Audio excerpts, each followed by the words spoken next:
Welcome back to my channel.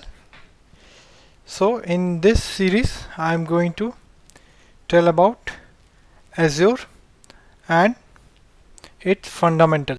Hello. So now let's see what is Azure. Okay. So Azure is a cloud computing platform by Microsoft. Okay. So it is a cloud computing platform developed by Microsoft. So now what happens with any cloud computing platform, that it is a, let's say if we say this is my cloud, so it is a collection of your certain tools to manage that and your services. Any cloud vendor, they will be providing with you with certain tools and the services that will be needed for management of that particular cloud platform. Okay, so if we see what happens, any cloud platform, there are certain important aspects that will be required. Okay, so that would be your, the system should be highly scalable. Okay, so when and as required, we can go ahead and reduce, scale up or scale down our resources, and then it should be highly available. So whatever services we or the resources that we are going to use or deploy in our cloud computing platform, that should be highly available. Like it should be available most of the time. It should not be like it's down and you cannot access it. Okay, and then it should be secure.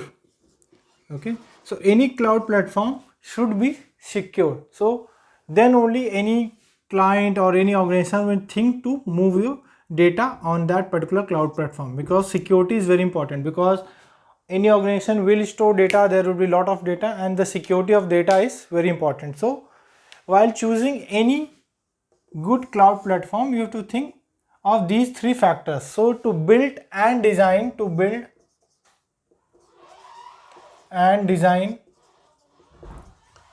any solutions on the cloud, you have to think of these three factors, that how you are going or which cloud vendor is providing what type of services. So these three are the top important services that would be required for the cloud computing. Okay, now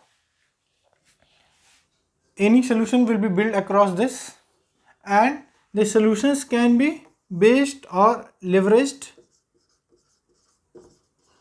via various type of structures. Okay, so those structures can be your IaaS, PaaS, SaaS, and maybe hybrid solution. Okay, so before this, everything was managed where on premises. Everything was managed on premises, but now with cloud, you are managing your infrastructure, your servers, networking, softwares, applications on your cloud portal. So you don't have to worry about your data center cost and everything. They are mostly managed by your cloud vendors. So cloud vendor would be providing you with the specific hardware and the infrastructure, and you will be basically, or the business will be basically focusing on their business and their growth. Okay, so there are many places where hybrid solutions are also there, where the business would be using on premises as well as they are using the cloud computing features as well. So they might be using both services, so they will be your hybrid type of solutions. Okay, so now let's see what are these IaaS, PaaS and SaaS, and how they actually work, and what services are managed under IaaS, PaaS and SaaS. So in Azure, the various services can be leveraged into various categories. So these are the terms that you would be seeing in any of those cloud vendors. If you are working on any cloud computing platform, you will be seeing these terms. So these are your infrastructure as a service, that is called as IaaS. Then you have platform as a service, that is called PaaS, and then you have SaaS, that is your software as a service. Okay, so if you can see this image what I have shown on the screen right now, if you are not on cloud, so mostly you will be managing the on-premises, that is your data centers that are located for any organizations. So those data centers, what you are doing, you are managing end to end of your infrastructure as well as your applications. Okay, so you have to manage all the components that are marked as green on the on-premises, whether it's networking, storage, servers, application, data, everything is managed by you or your organizations for their specific need or building or designing any new implementations. But when we move to cloud computing, so we have an option to use various type of services, and they can be used based on your needs and depending upon the organization's cost and what budget they are having. So in case if I want to have infrastructure as a service, so what happens here, the one that you can see in orange, the networking, storage, servers and virtualizations, so these specific services, these are managed by your cloud vendor. So whoever is your cloud vendor, they will be managing these type of services. So as an organization, you don't need to worry about your servers, whether how will be your servers, what you want to. So whatever type of server you want, whatever type of services or networking you want, you can easily get it from the infrastructure as a services. Okay, and it will help you to highly scalable systems and automate your computing resources. Okay, and these services can be bought even on demand. So let's say virtualization, you need one more server for some specific need, so that can be purchased on demand or as needed. Okay, so mostly these will be managed by the cloud vendors. Other than that, the operating system, middleware, runtime, data applications, that has to be managed by the organizations. So all the infrastructures will be managed by the cloud vendor. So it's almost like you go ahead and buy, let's say, a laptop or a desktop. So all the hardware configurations, what type of RAM you want, what should be the hard disk size, what should be your GPU and everything. So that is the hardware part that you have to decide, okay, what type of hardware you need, and you will buy it from, let's say, any specific XYZ company, right? So you will go ahead and simply buy it from there.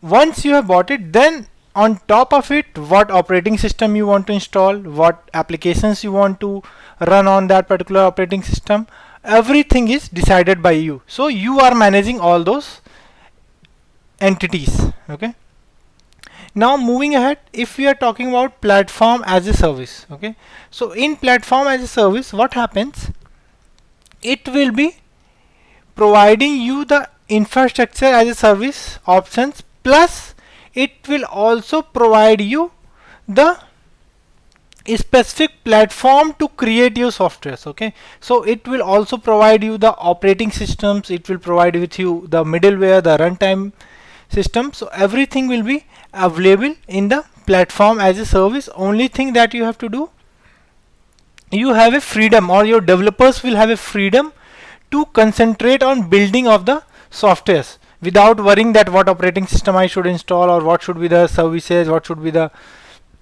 specific entities, what should be the servers. Everything will be taken care by your cloud vendor. Okay, then if we go ahead and talk about the software as a service, in software as a service, what we are doing, we are actually going ahead and determining that, okay, I am fully managed by the cloud provider and I am only using the software over the web. Okay, so it's like if you are using Office 365. So what you are doing, you are directly going ahead and using the services. You don't have to install any application, you don't have to manage any applications. Everything is getting stored, everything is getting saved, all the servers running behind it, what application it is running, you don't need to worry about it. You just have to go ahead and start your or use your software as you want. Okay, so this is your software as a service. So mostly if you see what are the different examples that you can see, so mostly the infrastructure as a service are used by like your companies. They are providing you the infrastructure or the services, like you might have heard of DigitalOcean or Linode or other specific providers. So they are providing you like a infrastructure as a service, okay, where they will give you the specific hardware for working and developing your specific applications. Now with the platform as a service, mostly they will be like, you have tools like force.com, you have Google App Engines, okay, Windows Azure, which is giving you the platform on which you can go ahead and build your own applications. And software as a service, as I told, you have like Office 365, you have like your Google Docs, Google Spreadsheets, right? You have Salesforce.com. So all those are the software as a services examples. So I hope that was clear. Thank you.